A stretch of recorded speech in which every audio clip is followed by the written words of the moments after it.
Hi everyone, welcome back to God's Whispers, a place where we take the time to pause and reflect on the Word of God. Today I'm going to be speaking about the Gospel according to Matthew, chapter 18, verses 15 through 20. Jesus states, Jesus said to his disciples, "If your brother sins against you, go and tell him his fault between you and him alone. If he listens to you, you have won over your brother. If he does not listen, take one or two others along with you, so that every fact may be established on the testimony of 2 or 3 witnesses.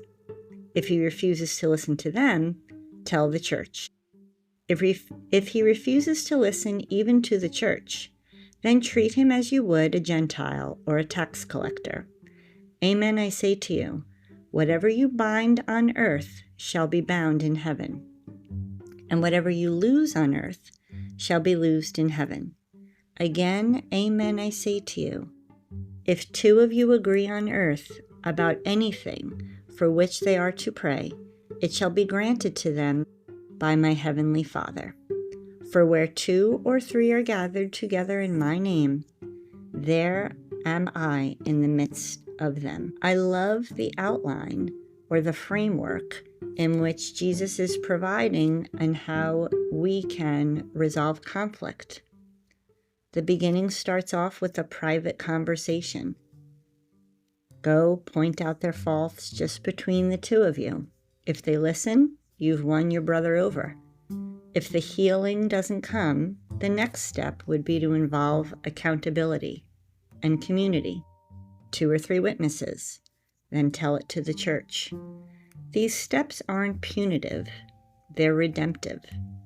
The hope, reconciliation, and unity, not division. Jesus talks about the community's authority and the presence.